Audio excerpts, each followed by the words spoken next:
Hey folks, Gary here. Happy Thursday morning to you, man. I hope your day is starting off well. What a great day to be alive. Every day we walk with the Lord has the potential to be a fantastic day. Right, Cole? Yeah, it does. So we've been looking at not getting distracted this week, like not letting things distract us. The Lord has blessed us with so many good and wonderful things, but sometimes we can allow those things to distract us from Him, from the one who actually gave those things to us. And even sometimes in ministry, where the Lord will have you doing all sorts of great things for Him, but then you can get distracted by doing those great things, and you can forget about who God is. You can forget about that part of your relationship. These things can distract you from Him. It sounds crazy, but it can happen. And so today we're continuing on with the 10th chapter of Luke. We've been in that all week, and today we're going to look at one of the last stories in Luke chapter 10, and it is the story of Mary and Martha, and I'm sure you probably know it. And so verse 38. As Jesus and his disciples continued on their way to Jerusalem, they came to a certain village where a woman named Martha welcomed him into her home. This is kind of the first time we see that mentioned. Her sister Mary sat at the Lord's feet, listening to what he taught. But Martha was distracted by the big dinner that she was preparing, so she's distracted by this.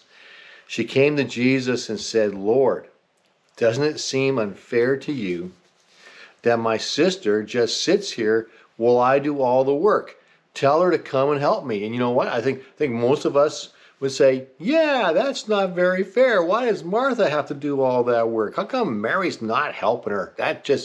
She's just slacking. She's not doing what she should be doing.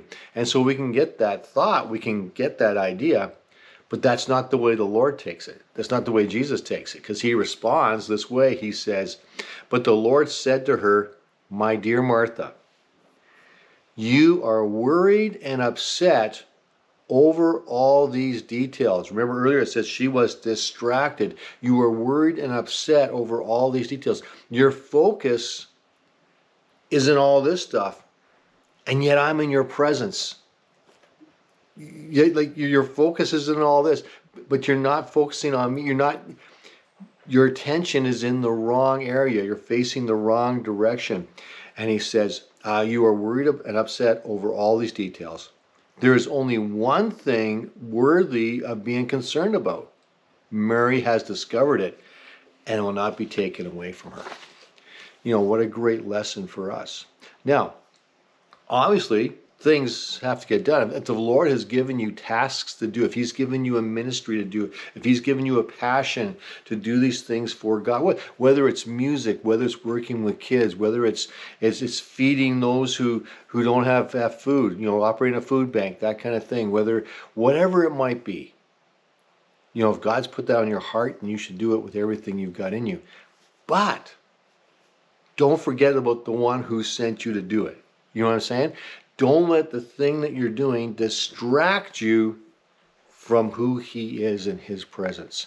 Everything that you do should be an outpouring from the relationship that you already have with him.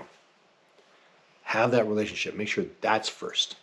Then everything else falls in line, and it'll actually be a whole lot better than what it was before, because it's happening because of the relationship you have with your Savior, with your Lord. And so that's the message for today. Thank you for watching. I hope it was helpful, and hey, we'll catch you tomorrow. Have a great day.